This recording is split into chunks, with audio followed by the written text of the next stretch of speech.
Hello friends, welcome to राज इतिहास के खतरनाक साइंस एक्सपेरिमेंट। वो आदमी जो मुर्दों को कर देता था जिंदा।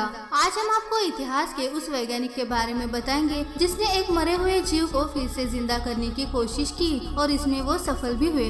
साल 1934 में विज्ञान के इतिहास में कुछ ऐसा हुआ जिसे किसी को उम्मीद नहीं थी। कुदरत के नियमों को चुनौती देते हुए बर्कली के एक वैज्ञानिक रॉबर्ट ए कॉर्निश ने मरे हुए जानवर को जिंदा कर दिया था। यह अब तक का सबसे खतरनाक और चुनौतीपूर्ण प्रयोग था। इस प्रयोग पर बाद में एक फिल्म भी बनाई गई जिसमें रॉबर्ट द्वारा प्रयोग के दौरान लिए गए असल वीडियो का इस्तेमाल भी किया गया था। लेकिन बाद में रॉबर्ट ए कॉर्निश के साथ कुछ ऐसा हुआ कि उन्होंने इस प्रयोग को दोबारा ना करने की कसम खा ली थी। रॉबर्ट ने अपने इस प्रयोग के लिए कई ऐसे काम भी किए थे जिसके बाद दुनिया उन्हें मैड साइंटिस्ट कहने लगी। मनुष्य को पुनर्जीवित करने के लिए रॉबर्ट ने कई सालों से रिसर्च कर रहे थे, जिसके बाद उन्होंने एक ऐसी टेक्निक विकसित की जिससे मरे हुए लोगों को जिंदा किया जा सकता था। उनका मानना था कि अगर एक मृत व्यक्ति के अंदर रक्त प्रवाह फिर से शुरू कर दिया जाए तो उसे वापस जिंदा किया जा सकता है। इस बात को साबित करने के लिए उन्होंने कुछ साधारण उपकरणों की मदद ली थी। इनमें मुख्यतः टीटर बोर्ड, जो एक आम सी सीसा बोर्ड जैसा होता है। इस प्रयोग में रॉबर्ट मरे हुए व्यक्ति को टीटर बोर्ड पर लिटाकर जोर जोर से हिलाते थे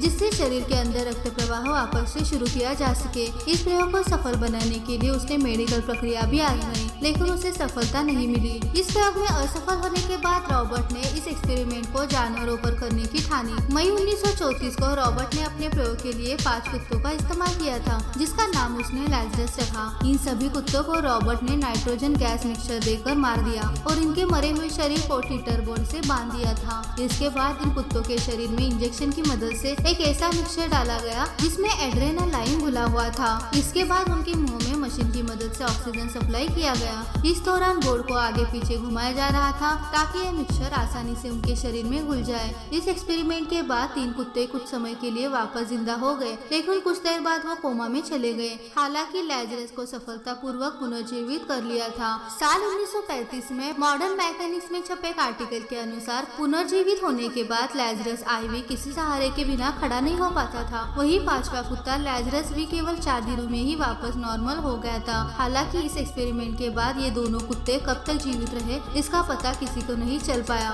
शुरुआत में रॉबर्ट के एक्सपेरिमेंट कैलिफोर्निया के बर्कली शहर में कर रहे थे, लेकिन मीडिया में उनके प्रयोग को लेकर हो रही आलोचना की वजह से उन्हें वहां से जाना पड़ा। इस प्रयोग में कुत्तों को इस्तेमाल किए जाने की वजह से उनका हर जगह विरोध हो रहा था। हालांकि इतनी आलोचना होने के बावजूद रॉबर्ट का एक्सपेरिमेंट इतिहास में सबसे सफल प्रयोगों में से एक माना जाता है। जानवरों पर किए गए एक्सपेरिमेंट में सफलता मिलने के बाद 1947 में कॉर्निश के इस प्रयोग को एक मृत व्यक्ति के शरीर पर करने की ठानी। इस प्रयोग के लिए उन्हें एक व्यक्ति भी मिल गया था जिसका नाम था थॉमस मॉन्गली। कोर्ट के आदेश पर थॉमस को एक बच्चे का कत्ल करने के जुर्म में मृत्युदंड सुनाया जा चुका था। जब कॉर्निश के प्रयोगों के बारे में थॉमस को पता चला तो उसने उसे संपर्क किया, जिसके बाद रॉबर्ट ने कोर्ट से प्रयोग के लिए थॉमस के मृत शरीर का इस्तेमाल करने की इजाजत भी मांगी, लेकिन कोर्ट ने उनकी इस अर्जी को यह कहकर ठुकराया अगर थॉमस वापस जिंदा हो जाएगा तो उसे जेल से रिहा करना पड़ेगा, जो कि नहीं हो सकता। इस घटना के बाद रॉबर्ट को गहरा सदमा लगा और उन्होंने इस प्रयोग को कभी न करने की कसम खा ली। जरा सोचिए क्या होता अगर रॉबर्ट कॉर्निश किसी मृत व्यक्ति को पुनर्जीवित करने में सफल हो जाते। प्रयोग के बाद दुनिया भर में कई वैज्ञानिकों ने इंसान को पुनर्जीवित करने की कोशिश की, लेकिन उन्हें सफलता नहीं मिली। हालांकि आज भी ऐसे कई देश है जहां इस विषय पर खोज चल रही है और नए नए प्रयोग किए जा रहे हैं। तो ये था खतरनाक साइंस एक्सपेरिमेंट। आई होप कि आज का वीडियो आपको पसंद आया होगा। अगर आज का वीडियो आपको पसंद आया है तो हमारे चैनल को सब्सक्राइब करें, लाइक कीजिए और शेयर करना ना भूलें। अगली बार मिलेंगे ऐसे इंटरेस्टिंग वीडियो के साथ। Thank you.